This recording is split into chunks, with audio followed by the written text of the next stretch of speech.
So hey guys, in the last video we learned about the hex code and RGB values, how to use hex code and how to implement RGB values in our code. In today's video we will be learning about variables. Okay, like what exactly is the variables in CSS? We will be learning various things like, let me take a pen, using CSS variables to change several elements at once. Then we will be watching on creating a custom made CSS variable. Then we will move on to using that custom made CSS variable. It means that we will be using the custom variable which we made. Then we will be watching about attaching a fallback. What exactly are the fallbacks and how it works and what is the role and how to insert CSS, how to inherit CSS variables, changing variables of a specific area, and how to use media query to change a variable. So without wasting any time, let's move on to the lecture and let's go.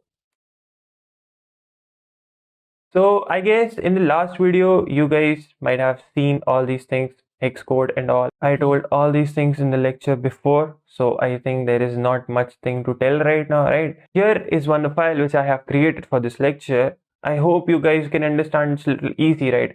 Here I have created a div which has a class name face, and inside this div I have created another one which names as mouth, and there is second one which names as eye section, and inside eye sections I have created two divs, that is left eye and right eye, right? And here I have attached CSS also, that is face.css. Inside this I have done a lot of work. Okay, so let me tell you guys what exactly are we talking about right here. So what means variable? First, before telling, let me show you by running this live code. Okay, this is the output of the code which we have wrote. So here you can see that the eyes and the mouse have exactly same color. But when we will be making a lot of code, we don't want that we should be writing the same color code again and again and again. So instead of that, we can do one thing. We can write a variable. In variable, I will define the color, and all the time I have to not remember the exact same color code, which is little difficult. What I can do here is I will be just writing that variable name and the color will be implemented. Let me show you guys what exactly I'm talking about. So in this code, what I did here is I created a variable named smile color. Okay. In this, you can see I've created a variable named smile color and I have given it the color which I wanted it to give. Similarly, I created another one. Its name is face color, and I created another one which names is screen color. So what this thing did is now these colors are reserved under this particular variable. So whenever I have to write the code or whenever I want this color to be there, I just have to do one thing. It's just I have to write, like see here, inside this space I have wrote a background color, and what I did, I wrote var.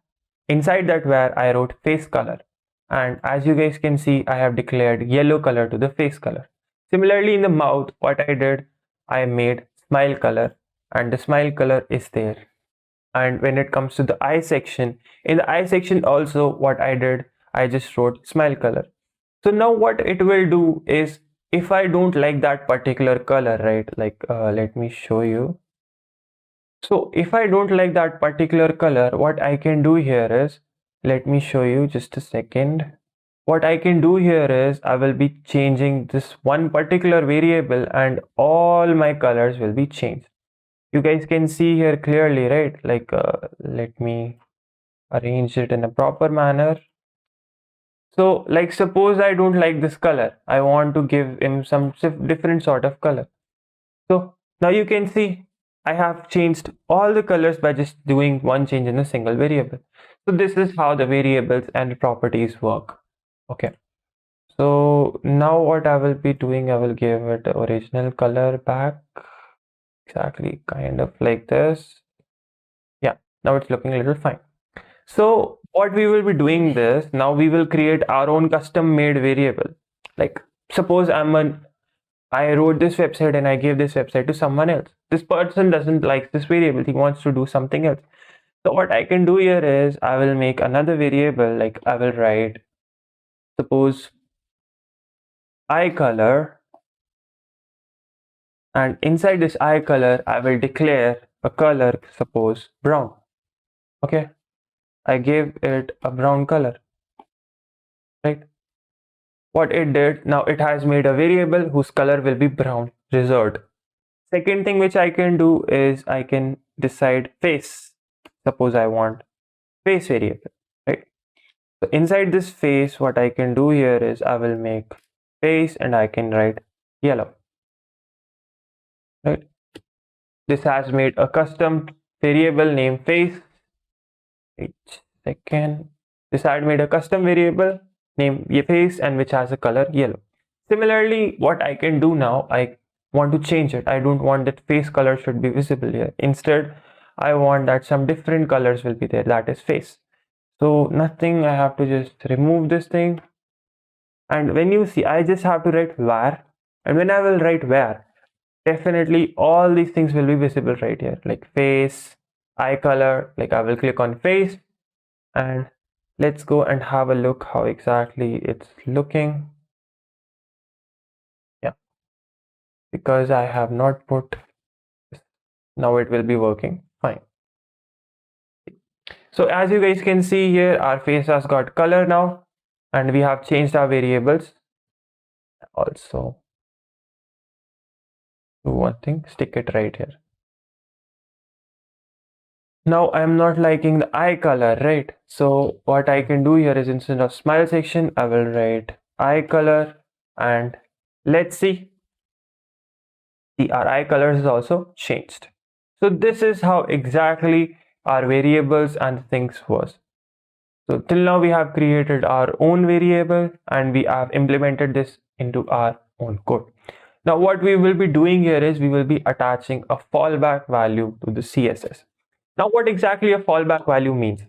Suppose I have declared a variable named smile color in this particular code, but somehow or due to some issues because I was in a hurry, I forgot to add a single thing and my code is now not working, right? You can see it. Now my code is not working. So you can see all the things have gone.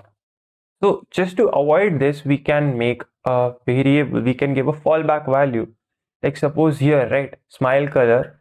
What I can write here is I can write comma and I can write a color which I wanted to give, like brown. So what it will do, firstly, it will search for the variable in the code. By chance the variable is not present, then it will search for another fallback code which I have given to it. Like in my case, I gave him brown color, right? So it will search for brown then later. So what exactly happened here?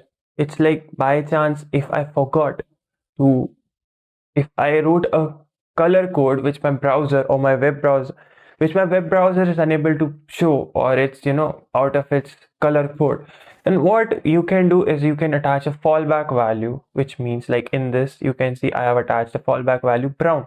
It means like firstly my web browser will represent this color, that is smile color, but by chance it cannot represent it or it cannot show that, then it will go for our fallback color, that is brown, and it will search on for the brown and it will be start working and it will show the code in brown color. This is how a fallback attachment works in the CSS. Now what exactly is inherit CSS variables? So till now you were seeing that right here I have made a variable. What I can do here is I will write, instead of this I will write here root. Okay,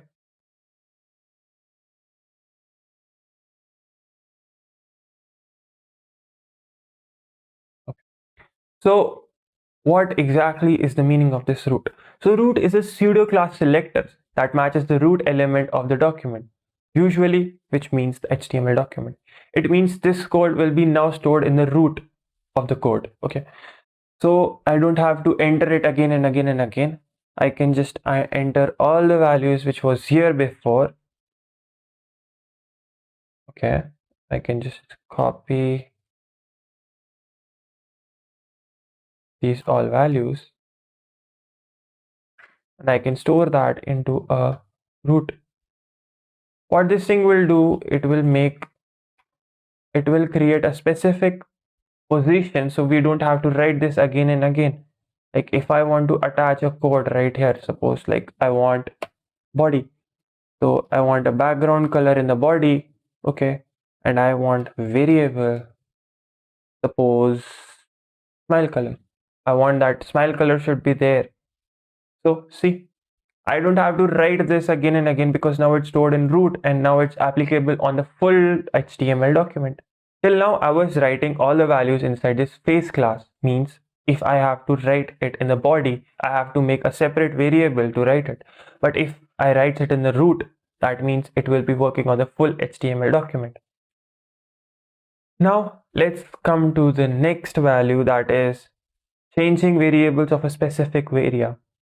Like for this thing, now in this particular code, you guys can see that now the background color is as same as the face color.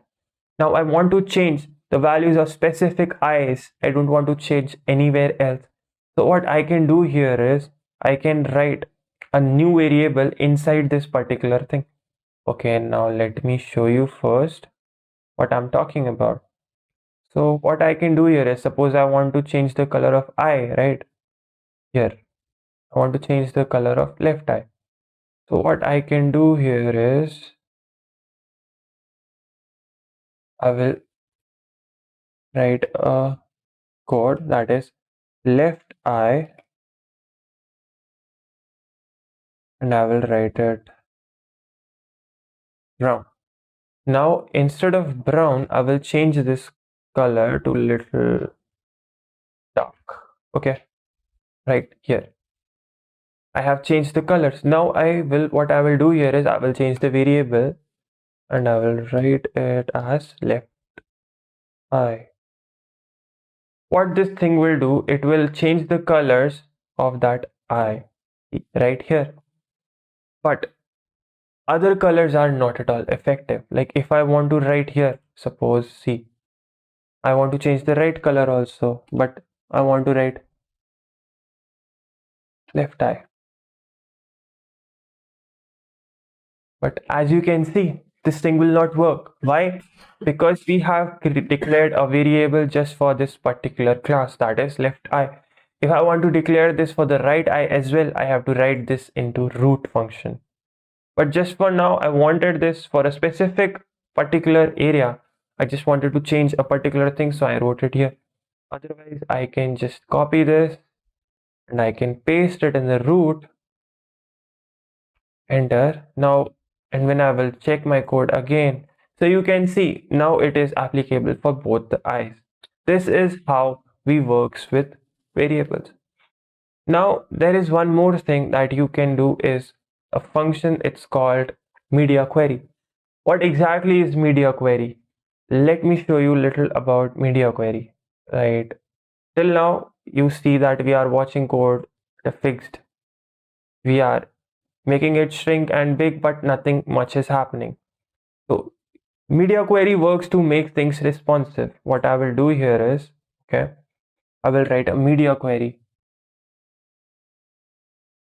Like suppose I will write @media. What this thing will do, this will do some changes. Like suppose for max width, I wrote 500 pixels. Okay. Then inside this, I will use the same classes left eye as I used in the upper section. Let me cut this and I will edit it upper only so that you guys can see clearly. Okay, so we will be using the same classes as we were using till now. Okay, what we will do here is we will use left eye and we will change its value to black. Okay, and for now we will just do this much thing only. We will not do anything else. Now let's go and check our code. See, till now you can see that our color is brown. So what we will do here is we will go for inspect element and we will change its dimension.